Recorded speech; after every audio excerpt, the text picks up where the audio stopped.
Second question என்னன்னு பார்த்தீங்கன்னா, index X என்பது இந்தியா மற்றும் எந்த நாட்டின் கூட்டு முயற்சி? ஆன்சர் என்னன்னு பார்த்தீங்கன்னா, அமெரிக்கா. இண்டெக்ஸ் எக்ஸ்னா என்ன? அதை பற்றின டீட்டெயில்ஸ் பார்க்கலாம்.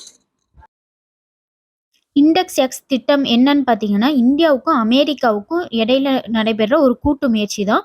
இண்டெக்ஸ் எக்ஸ் திட்டம் எப்போ ஸ்டார்ட் பண்ணாங்க அப்படின்னு பார்த்தீங்கன்னா, 21 ஜூன் 2023 தான் ஸ்டார்ட் பண்ணியிருக்காங்க. இண்டெக்ஸ் எக்ஸ் திட்டம் என்பது என்னன்னு பார்த்தீங்கன்னா, இருதரப்பு பாதுகாப்பு தொழில்துறை ஒத்துழைப்பு. அதாவது இதில் ரயில் இன்ஜின் ஏதாவது செய்கிறாங்க அப்படின்னா, அதை வந்து இந்தியாவிலே செய்கிறதுக்கான ஒரு அக்ரிமெண்ட், ஒரு சைன் பண்ணி கொடுப்பாங்க. இந்தியாவிலே நீங்கள் செய்யலாம் அப்படின்னு சொல்லிட்டு ஒரு ஒத்துழைப்பு கொடுப்பாங்க. அதுதான் வந்து இண்டெக்ஸ் எக்ஸ் திட்டம். இதனோட ஒரு பகுதியாக தான் இப்போ வந்து F414 ஜெட் இன்ஜின் அதை வந்து இந்தியாவிலே செய்யலாம் அப்படின்னு சொல்லிட்டு ஒரு சைன் பண்ணியிருக்காங்க. அது யார் யாருன்னு பார்த்தீங்கன்னா, அமெரிக்காவில் இருக்கிற GE ஏரோஸ்பேஸ் அண்டு இந்தியாவோட இந்துஸ்தான் ஏரோநாட்டிக்ஸ்